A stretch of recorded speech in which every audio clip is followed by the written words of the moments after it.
Hi there, if you've lived in the Leven Valley for any length of time, you'll be aware of the Crash Bang Wallop Theatre Company, which brings together aspiring young actors, dancers, singers. Boy, has it put on some cracking productions and nurtured some amazing talent over the years. Auditions for a summer show had just been arranged when coronavirus hit the nation and everything got mothballed. It's been hard for a lot of businesses and organisations during lockdown, but the performing arts are especially vulnerable. They depend for their income on ticket money, and if they can't perform, they can't sell tickets, which could be curtains, if I'm phrase. But Crash Bang Wallop decided to battle on, and they've been raising money to sustain their work through lockdown and beyond. I've been talking to director Danny Brooks about his appeal to your generosity by way of his one-man rendition of an ensemble number from Les Mis, in which he plays all the parts himself.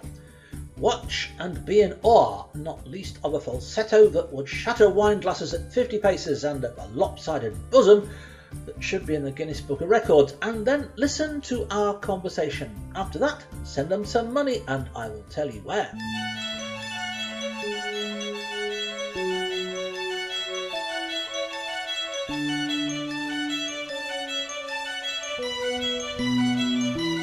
One day more, another day, another destiny, this never-ending road to Calvary. These men who seem to know my crime will surely come a second time, one day more. Did not live until today. How can I live when we are parted? One day more. Tomorrow you'll be worlds away. And yet, with you my world has started. One more day all on my own. Will we ever meet again? One more day with him not caring. I was born to be with you.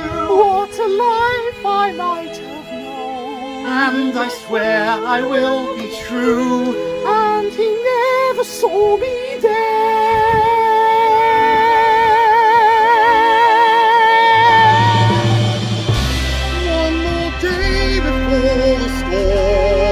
I follow where she goes, and the barricades of freedom. I join my brothers there. Their ranks begin to fall. Do I stay and do I dare? Will you take your place with me? The time is now. The day is here. One day more. Day to revolution, we will nip it in the bud. I'll be ready for these schoolboys. They will wet themselves with blood. Watch it run amok, catch them as they fall. Never know your luck when there's a free fall. They're a little touch. Most of them are goners, so they won't miss much. One day to a new beginning. Raise the flag of freedom high. Every man will be our king. Every man will be our king. There's a new world for the winning. There's a new world to be won. Do you hear the people sing? My place is here. I fight with you. One day more. I know catch them as they fall. I will follow where they go.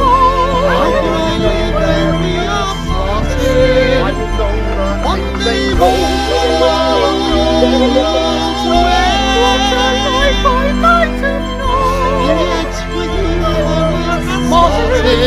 Tomorrow is the judgment day. Tomorrow will be so what I wanted heaven has in store. One more home, one more day, one day more.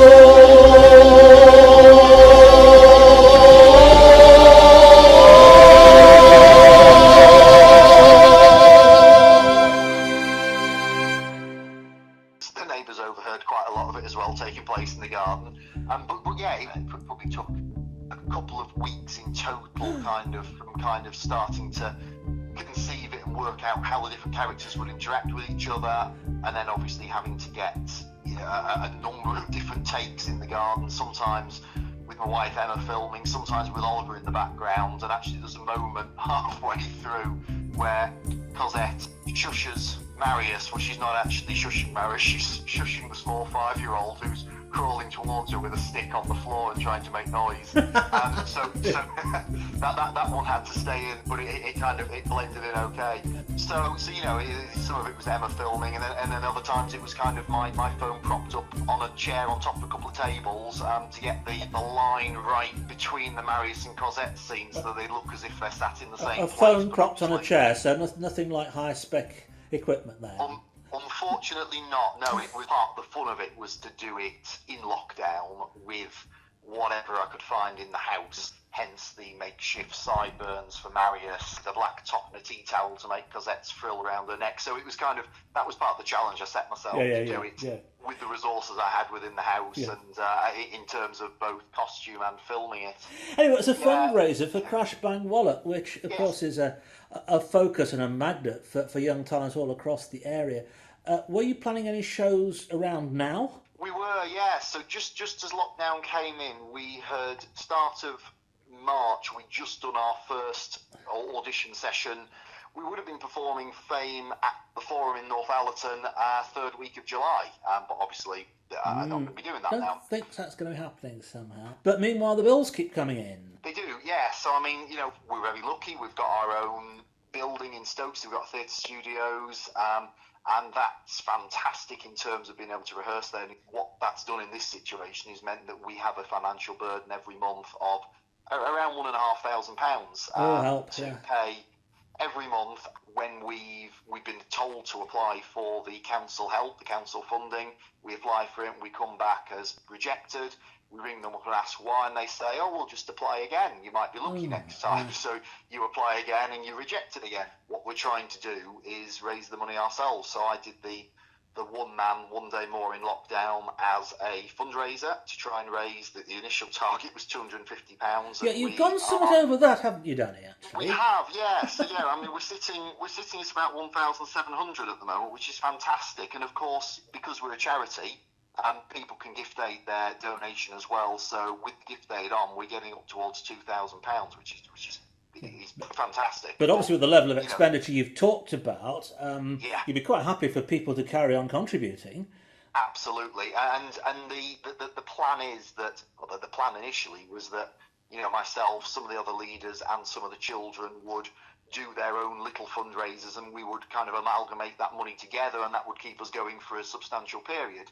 As it's turned out, I've managed to raise a decent amount with mine. There's 2 other families that have got involved as well, have raised over £1,000 doing a charity cycle ride for a week. And then 2 of the children who live in Great Broughton have raised over £500 with a sponsored fast, and the daughter has ascended and descended the staircase in their house, the equivalent height of the highest mountain in the UK. So we're going to get to September, basically. And then you're struggling because you might not be able to put a show on even then. The youth theatre, as I say, is a charity.